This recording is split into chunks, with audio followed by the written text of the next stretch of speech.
बाळासाहेबांच्या जन्मशताब्दीचं वर्ष सुरू झाले, तुम्ही कधी बाळासाहेबांबद्दल खूप बोलत नाही, पण तुमची बाळासाहेबांबरोबरची पहिली भेट तुम्हाला कधी कसे भेटले आणि तुम्ही इतक्या लहान वयामध्ये सामनाचे संपादक झालात कसे? भाग्य.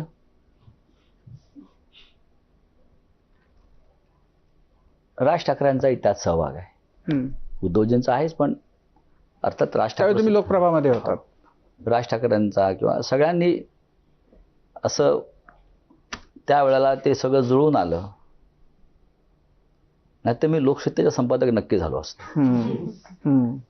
नाही पण म्हणजे 28 हे वय अगदीच लहान, म्हणजे आता इथेही बसलेली मुलं आहेत 28 वर्षाची, तर 28व्या वर्षी तेव्हा लोक म्हणायचे की बाळासाहेब ठाकरेंना बहुतेक सामना बंद करायचा आहे.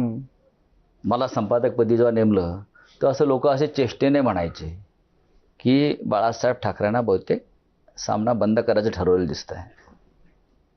38 वर्षपेक्षा जास्त काळ मी तिथे बसलोय आणि उत्तम प्रकारे सामना चालतोय. नाही पण तुम्ही पहिल्यांदा तुम्हाला शिवसेना प्रमुखांना भेटायची कधी मिळाली संधी? वयाच्या 8व्या वर्षी. 8व्या? मग माईमच्या गल्लीत. कशी? माझ्या वडिलांनी भेटवलं. मी त्यांना लहानपणापासून पाहतोय.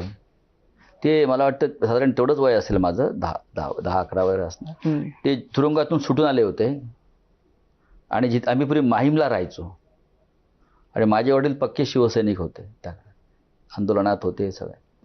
तेव्हा ते आमच्या गल्लीत सभा घ्यायला आले होते. मी बाळासाहेबांना वर्षानुवर्ष भेटतोय. राऊत साहेब, तुम्ही आतापर्यंत भाजप म्हणजे आपण बघतोच आहोत की अनेक पक्ष फोडले किंवा जगातला सगळ्यात मोठा पक्ष म्हणून भाजप नावलौकिक सांगता आहे, पण ट्रम्प समोर जायला मोदी घाबरतात हल्ली. तर मला असा प्रश्न विचारायचा आहे की तुम्हाला कधी फोडण्याचा प्रयत्न केला नाही का भाजपने? झालाय ना. कधी झाला? अनेक वेळा असा प्रयत्न होते. फार त्यांचं जे जाळं आहे ना, फार असं मऊ असतं एकदम. मी माझ्या पुस्तकात लिहिलेलं आहे की अटक होण्यापूर्वी मला त्याने सांगितलं की तुम्ही हे सगळं थांबवा, आमच्याबरोबर या, नाहीतर तुम्हाला खूप त्रास होईल.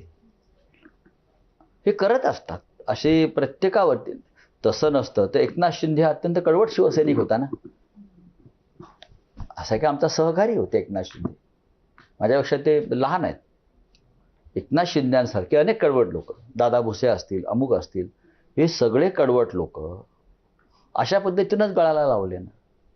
अर्थात त्यांना चटक लावली सत्तेची, याची त्याची, त्यातून ते बिघडले नंतर हे सगळे लोक. पण हे सगळे लोक, नारायण राणे हे कडवट शिवसैनिक, त्यांनी काय काय केलंय पक्षासाठी हे त्यावेळेला हे रेकॉर्ड. छगन भुजबळ कडवट शिवसैनिक, पण भुजबळांना पवारांनी फोडलं. गडबड झाली जरा. भाजपला बोलता बोलता शिवसेनेच्या अनेक जणांना